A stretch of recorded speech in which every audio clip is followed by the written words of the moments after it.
Hi, we're here at RunningWorks Cross Country Camp up in Canadensis, Pennsylvania. Today we have our guest speaker for the week, Cain, phenomenally accomplished athlete for Nike, and we're honored that she came up here to be with us this week. We were talking a little bit earlier. I know that you did not get a chance to go to cross country camp when you were in high school, but this being kind of your first chance seeing a high school cross country camp and walking around the facilities and the campus, what are your impressions? What do you think? And what do you think the experience would have been like for you if you had gotten a chance to go when you were in high school? I always wanted to go actually to a camp, but it just never kind of quite worked out, and I was kind of joke with the Nike guys. I didn't really get to go to Nike Elite Camp either. So this is, I guess, kind of my first camp experience, and it's really awesome. I mean, the whole campus here is beautiful, having the lakeside views and everything, and so it makes me a little jealous that I didn't get to come myself, but maybe in another life. Oh, so. Now, people are always wondering, you always get this question with some of our campers and stuff like that, is how did you get involved in the sport? Did you play any other sports when you were younger, and what eventually led you to becoming a runner? Yeah, I actually swam really, I guess the first half of my life. I thought I was going to be in the 2016 Olympics for swimming, quite frankly. And I also played soccer. That was like a big sport for me, but I was always the fastest kid in the grade. Kind of the fastest kid in elementary school, middle school, and so I was just encouraged to try out for the team, and I always liked running. I always kind of knew I'd probably do pretty well with it, but it took off pretty quickly, and I was pretty quickly making an impact on our, high school team, so I stuck with it, and now I'm here.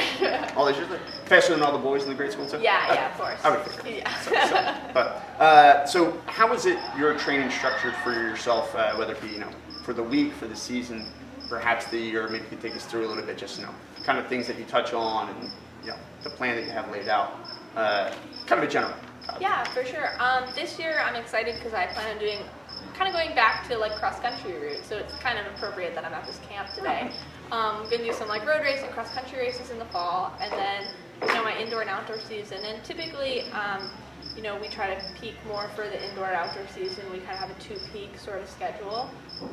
And so, a week of training is pretty similar, about the same mileage. In the fall, obviously, it's a little bit more for a build-up, and then as you get more into the season, it kind of calms down a bit. But, I'm somebody who long run once a week, 2 workouts a week, pretty traditional kind of training, so that's how I like it. Okay. Now, the one thing we were talking about earlier, too, is that, obviously a big thing, especially that we try to stress to high school athletes, is rest and recovery for runs. And you were saying about, that you like to get an early bedtime, stuff like that. Yeah. So what are the things that, you find are most important to make sure that you're rested and ready for your runs, your workouts? And for sure. I'm somebody who, it really is important to listen to your body. If you need an easy day, take it. This past year, I actually kind of struggled with that. I had a little bit of a self-monitoring problem, I guess is a good way to say it. I was somebody who came to the point where the harder I run every day, the better I'm going to do. And the problem is sometimes you just need that break. Sometimes, 30 seconds here or there, just in one, easy run isn't going to kill you. It's actually going to really help you out. And so I've kind of really come to learn and really appreciate how important really recovering, whether it's massage, ice bath, whatever it is, sleep. I'm somebody who, if I don't get 12 hours a day, I'm kind of disappointed. Like that's my goal. You always want to get out there. Yeah. Nice. So, and actually, kind of going along with that, what did we do a college talk up here where the kids get to ask some of the college coaches, we even have a guidance counselor on staff to talk about going to college, but having now gotten to go through and be an athlete, a student yourself in college. What do you think? What was the biggest challenges that you found trying to make sure you're making the classes and running and everything like that? What were the obstacles that you saw, but that also how did you kind of overcome them? For sure.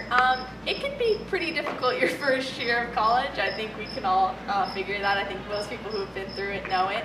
But it was also a really good experience for me in that I think I learned a lot about what I can and can't handle, particularly in the what I can't handle sort of category. And, as athletes, most of us are kind of the type A, like we have to have everything be perfect.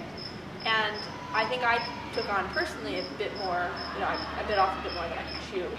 And I think that's something that a lot of kids kind of go through. And I think it's important to be okay to take that year and really learn about yourself. And it's okay if it's not exactly what you want. As long as you go into it with a mature mindset, like I'm going to learn from this, it's going to be positive in that sort of aspect. And I think it's just being able to, it was kind of the first year where you really kind of had to admit to yourself, like, these are my faults, these are my strengths, and being able to really kind of work on them. And so it's funny how just 1 year can really kind of age you and mature you in a lot of ways. And in certain ways, I'm still the totally immature, bubbly person I once was, but now with one more year of experience. Now, speaking of experiences, obviously getting to become a professional athlete at such a young age has got to be a little bit of a whirlwind. What did you find was kind of the most difficult experience that you had when you turned professional? I think it's just, in a way, handling the disappointments was kind of the hardest thing that I'm still kind of working my way through, in that, once you have a good early career, you don't want to say take things for granted, but it's like, oh, well, I'm just going to run fast, and that's just what's going to happen. And as long as I each day improve, I'm going to get faster. And I think it's being able to acknowledge that sometimes it doesn't really make sense why things happen, but being able to roll with those punches. And it's what my agent always tells me: the strongest person isn't the one who can throw the best punches; it's the person who can get up after they fall down.